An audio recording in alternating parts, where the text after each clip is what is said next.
Hey Musties, I finally got my hands on the new Playmates BARAGON. I'm already liking the texture, just like the little bumps that they add on top of his head. Nice little detail.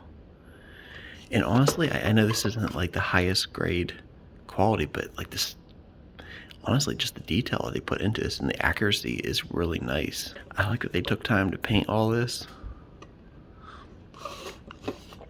Inside the ear, inside the mouth. Fairly well done. Baragon, 1965. The fierce subterranean creature with the ability to burrow and attack from below ground, Baragon can also unleash a mighty heat ray on his adversaries. The only complaint I have so far is this is pretty much all there is to the wave. This series of release is just this one character. Like I missed in the past when we used to get like 4 different figures all at once. See probably why they don't sell this in many stores anymore, because it's just one character. They don't even have a Godzilla toy to go with this. I think I did see that like that larger Godzilla 1954 figure is part of the wave, but it's not to scale. As for the pose itself, it's pretty cool. I would actually love to see a second figure of this released, where he's more in a crawling position. Okay, fresh out the box here I have the tail. Once again, just like the attention to detail here, or the creative patterns, you know. Like sure, they have wrinkles here, but then they also have like these scaly lines underneath. I do genuinely like the pose of this, even though I previously just said I wish that they would do a second one with him in a crawling position. This is a pretty cool pose here. Just really quick, I never measured one of these boxes. The box itself is right at that 10-inch marker. Across, the width of it is 8 inches exactly, and then 4 inches in depth. And here we have Baragon out of the box without the tail yet. For a second there, I almost thought that was like some kind of silver paint, but it's so shiny in the middle that it reflects. But like I said, I love that. Just the way like each one of these ridges branches off, it almost looks like that fungus you see growing on trees in the wilderness sometimes. I mean, even if you don't think that this is that accurate, which I do think it's accurate, compare this to like the old Trendmasters line from the 90s, where it was more like artistic expressions of each character.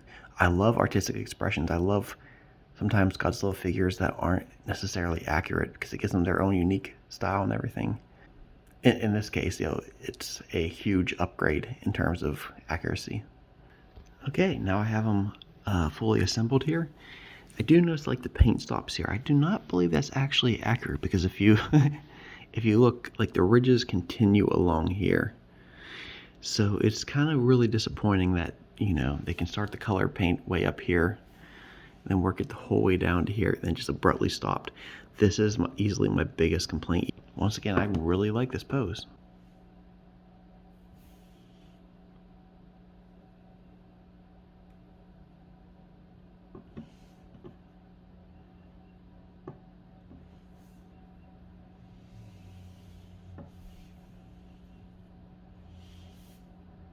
So attempting to do a measurement here from my angle for what it looks like, the tip of the tail to about the tip of the, well, I guess if you say this here, we're at about 8.5 inches long. If you want to do it just the tip of the head, that's about 8 inches. Now from the tip of this nail here, it's lined up from my perspective, it might not look like it on camera, to the tip of this nail over here, it's just over 3 inches, not even 3.25. Now for the height, it's hard to see from your angle, but it looks about exactly 6 inches. Let's see here, the head can do a full 360. Look at that.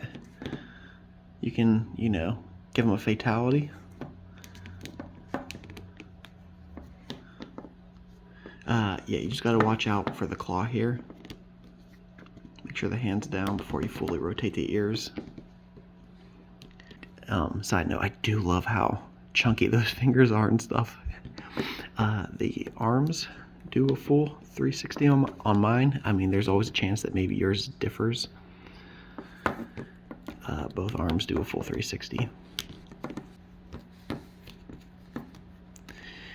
Now the interesting part about this is I can easily get this leg over here to do a full 360. It's a lot easier with two hands, but yes, I can get a full 360 out of this leg. However, the left one from our view on mine barely moves. Now I think I can actually get a full 360 out of this, but like the way the ridge is shaped here, like the cut line is with like how it dips and bends a little bit, I'm pretty sure it's going to smash into some of these bumps along the way here. Yeah, like around here it starts getting really tight if you look at that up close, like just scraping. Oop. Great. Well, I got a full 360 out of it. Okay, good news is when I dropped that a second ago, it landed perfectly on this, so none of it, like the paint got scratched. It was a pretty smooth table anyway, so it all looks excellent. My OCD can relax. Now I did bring some figures for comparison here. Let's start off here, since this is a Showa era character. I have Playmates Showa era Gorosaurus here.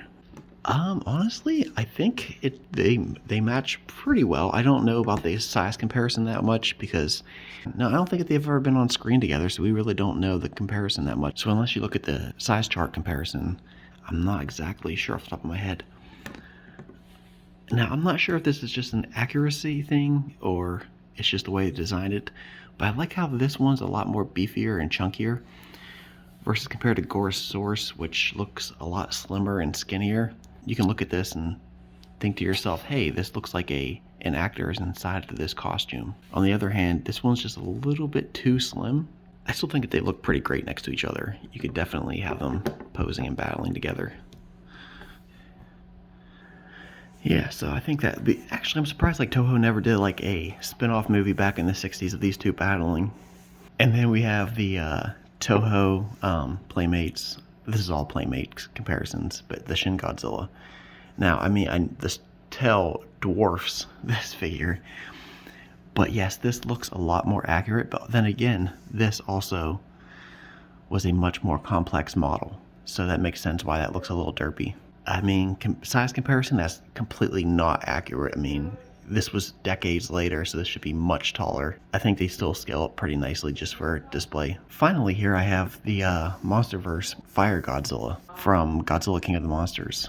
Once again, this is another CGI model, so the detail should be different. However, the detail is just too complex to capture on one of these price point figures. I'm really happy with this figure. This might be personally my favorite of the Playmate figures so far. Maybe, I'm not sure yet, for sure. Alright, Musties, have you seen these in stores? Did the whole COVID shutdown pandemic affect the time rate that you get these in stores? Like I said, I gave up waiting to find this in stores, so I ordered it off Amazon.